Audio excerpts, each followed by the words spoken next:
The Independent National Electoral Commission, INEC, on Friday released the list and particulars of candidates vying for several positions at the federal level in the forthcoming 2023 general elections. The names of Senate President Ahmed Lawan, Governor of Ebonyi David Umahi, and Niger Delta Minister Godswill Akpabio were missing from the list. According to the timetable and schedule of activities for the 2023 general elections released by INEC, it was indicated that political parties have until July 15 to withdraw or replace their candidates and running mates for the presidential and National Assembly elections. Now let's take a look at the compliance with the Electoral Act by the INEC and stakeholders in the political space. And today on the show we have joining us in the studio Ezenwa Nwagu, the Executive Director, Partners for Electoral Reforms and Board Member of IAGA Africa. Good morning and thank you for joining us on Daybreak. Thank you very much, and I'm glad to have you in the studio. The activities for the 2023 elections are picking up rapidly with the publication of a list of candidates. How do you assess civil society, their preparedness and of INEC and its own readiness for the election in general so far? Well, I think that INEC has been ahead in terms of its programs, ticking the box. We are the CVR stage now. Of course, the leadership recruitment process, which is the primaries of the political parties, are not INEC. They are not INEC's business, but it oversees how that has played out. So, for me, the timetable is working accordingly. There are no breaches yet, and more importantly, INEC has insisted that the political parties must abide by the timetable, and so even the extensions that you saw, the extension for the primaries and the rest, still did not in any way affect the timetable. What I even suspect is that INEC knew that the political parties are, even if you give them July 15th to conduct their primaries, they will probably wait till on the 13th of July.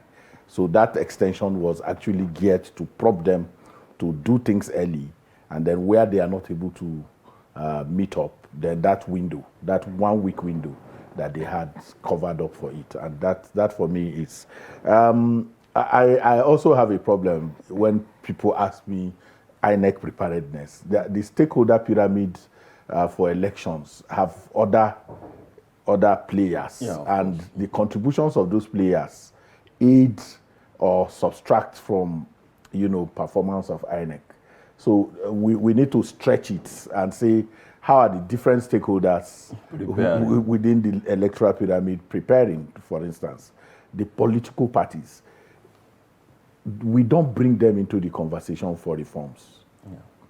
And even when we bring them, they are completely absent. And that is why you see the kind of shenanigan going on. You see people who didn't get into primaries being suspected. Even I'm surprised that the media is still talking about Ahmed Lawan and the rest of them who did not participate in primaries in their states. And so if INEC did not include them in their list, it's also part of that oversight that we expect that INEC will bring to bear on the political parties and ensure that they do the right thing. The CVR has been extended, or INEC has said it will extend the CVR. Well, we'll come to the CVR, sir, but before then, you mentioned the extension that INEC granted parties 1 week. Don't you think that INEC in future will still come under such pressures, and it will be extending so many things as it did that? Because a lot of people criticize INEC for that, and they felt that it was an undue advantage given to some other parts. No, you need to always take politics out of the process. What you need to look at is, in terms of the timetable, that extension did it distract in any way, excuse me, from the schedule of the timetable for 2023. If it doesn't, INEC has, like you are seeing the issue of extension of CVR now, it's still within, it cannot stretch it beyond what the law permits it to. You understand what I'm saying? So if, for instance, you have up to July 15th to withdraw to all of that, the idea is that if the politicians were, it's even diminishing if you listen to INEC asking the political parties to come for training on how to impute, some of the data into the INEC system. There is a worry about that. That means that the political parties themselves are the challenge in terms of, so INEC needed to create that window. If it didn't create that window, you will not have some political parties participating. And if they don't participate, you face legal challenges. So if you remove all of that, what is important is to keep an eye on that timetable and say, is there any way INEC activities, you understand, will impede on the actualization of that timetable? The politics of it about who gets advantage or doesn't get advantage, for me, is immaterial, because if there is a window, then that opportunity has to be there. Okay, so can you please share your thoughts on the concept of space or placeholders, especially for vice presidential, candidates like in the APC and the Labour Party? Does it have a place in the nation's constitution and the legal framework? I think INEC has been clear about the fact that there is no placeholder and all of those things. And we don't have it in our electoral law, we don't have it in our constitution. But if there is a window to replace, like you heard now, just from the news now, we heard that political parties have up to July 15th to replace. So even if you don't say that, the guidelines already has allowed for, what do you call it now? Placeholder. So July 15th, whatever you have put there, you can then say, no, I want to make some changes. But in order not to allow that column to be vacant for now, you have to put someone there. So whether it's constitutional or not, the INEC guideline has already given a window for political parties. And mind you that the political parties also understand the consequences of infringing on the electoral law. There is no political party that doesn't have a legal department. You understand what I'm saying? So they also study this process. They understand when they are breaking the law. And INEC has shown with Zamfara and Rivers in 2019 that if you infringe on these guidelines, you will pay dearly for it. And I'm not sure any political party wants to go that route anymore. So now, if you look at, as you said, that it's not only INEC, but other parties, stakeholders in the election process.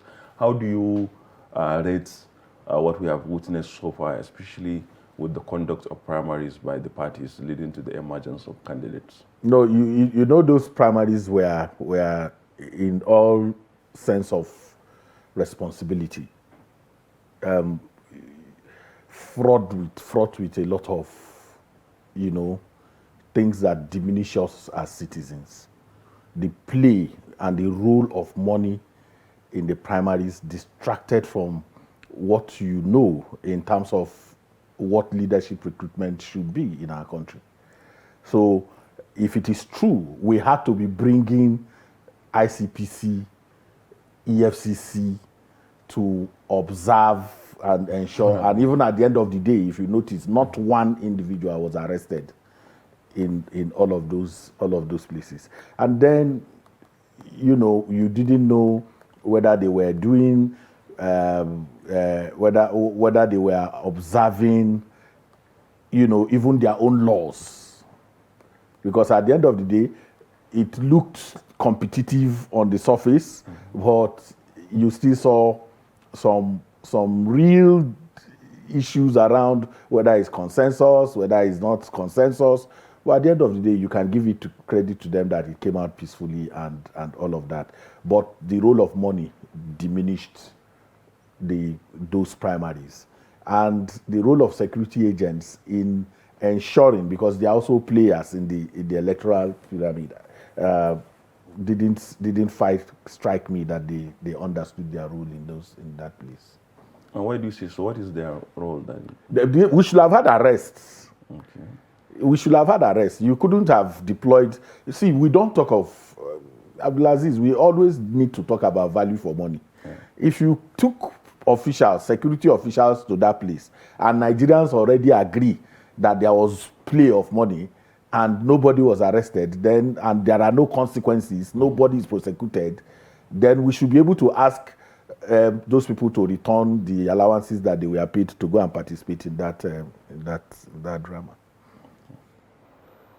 Okay, now can you talk about the CSOs, and their fight for the extension of the CVR, that's the voter registration, and yes. The thinking around that is that any Nigerian prospective voter must have opportunity to register. And the idea is that we also have studied this schedule and INEC timetable and found out that if there is an extension, it will not distract, but not 60 days. The 60 days is in the air. It's INEC that will look at their own programming and then determine how long. But remember that we also like emergency. We're a country of emergency. 9 months to this period, you go to those registration centers, you don't find anybody, and now we've pushed to the point where, and once there is emergency, discretion please. And once you have discretion, corruption comes. Mm-hmm. So the pressure will now be on INEC officials to either, ensure that they take machines to where they are mobilized to do so. Mm-hmm. You understand what I'm saying? Which we will have, ordinarily not encountered.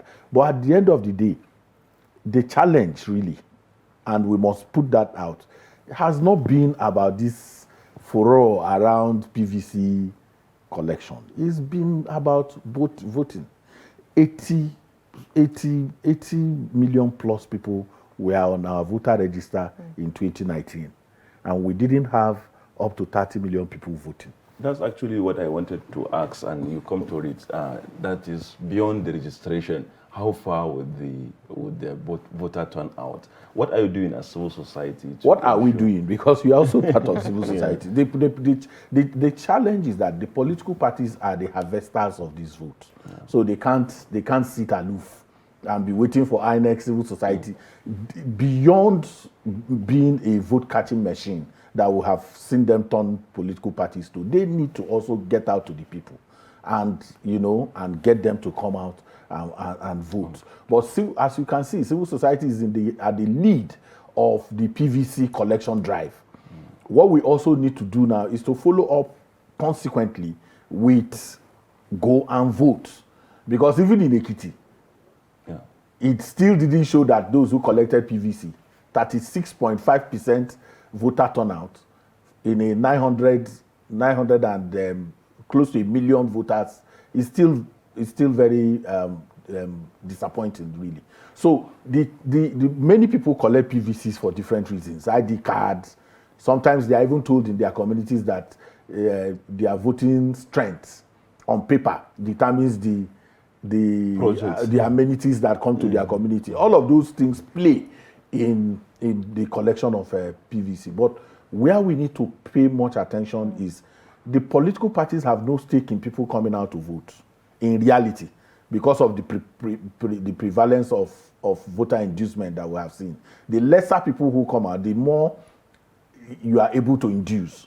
If we push out more people, we will play down this inducement. Because if, for instance, 1,500 people registered in a polling unit and 1,400 come out to, inducing them will be a bit tough. Mm-hmm. So you can see why the political parties are hiding from pushing the people to vote. So those of us who are election enthusiasts, who are interested in these reforms, need to work much harder to ensure that citizens come out, because it has consequential effect on the integrity of the process. The more people come out, the less ability to manipulate and induce. Okay, now let's go back to the list. Now, a lot of negative reactions have actually trailed, the list that actually came out, even though the INEC has actually said that, that's not the final list. But would you say, or do you think that the INEC is actually ready to cooperate with agencies of government or even the CSOs, to break the cycle of impunity, when it comes to, electoral malfeasance? See, there is nothing that is given. I've through experience and observation, realized that you have to push for some things. For instance, some people were arrested in Ekiti. I'm just giving that as for voter inducement. It's our responsibility, both the media and civil society, to ask for the prosecution of those people who have been arrested to become a deterrent. So, INEC may come under pressure from, the political parties, from partisan interests and the rest of them. But it's our responsibility to continue to remind INEC that the confidence of the citizens in the electoral process is paramount at any point in time. And what are those indicators? What are the triggers for that confidence? When the citizens understand that INEC is impartial, is neutral, is truly independent, then confidence grows. So we have a responsibility to put the fire under the leg of INEC to ensure that they respond to this overarching consideration, which is electoral integrity.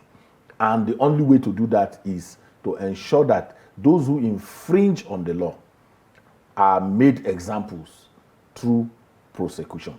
And for instance, if you say, for instance, somebody did not go through primaries, and it's evident the person did not go through primaries, the person has already infringed on the law. There is it shouldn't even be a conversation. If there is a political party that is trying to do that, it is our responsibility as civil society to call them out, call INEC out, if you understand, and not make it the responsibility of the individual who is fighting to get his name after he has gone through primaries and all the rest of it. Then you just sit down and say no, because this person has been in the legislature for a long time. We are not America.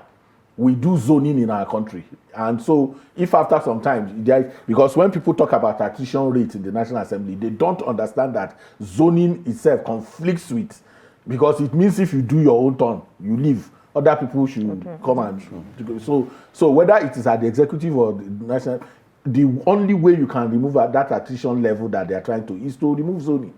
If there is no zoning, then you can return on the basis of your contribution, but at the end of the day, why is this zoning thing important? It's to give a sense of belonging to every section of the state. And we are a heterogeneous society, multicultural, multi-religious. If at the end of the day, one section continues to dominate any this thing, it will create, tension and conflict. And that is why you introduce some of those things to remove. So if you have stayed there since 1999 and you think it's your birthright and you don't want to go through the process, then there is a challenge for that. But then a lot of people were surprised that INEC not only, instead of recognizing the persons that it's monitored their own emergence as candidate, it now instead left the places blank. Omitted both. That's what I'm telling you, that these are obvious partisan pressure. You need to understand that as much as we want to think that INEC is neutral and that INEC will be independent, there is a hell lot of pressure on that institution. We must borrow them the muzzle. It's our responsibility to borrow the muzzle to INEC. We borrow them that muzzle and say, hey, do the right thing. Heaven will not fall. Yeah. Okay. Thank you very much, Mr. Ezenwa Nwogu, the board member of Yaga Africa and executive director of Partners for Electoral Reform, for being with us this morning.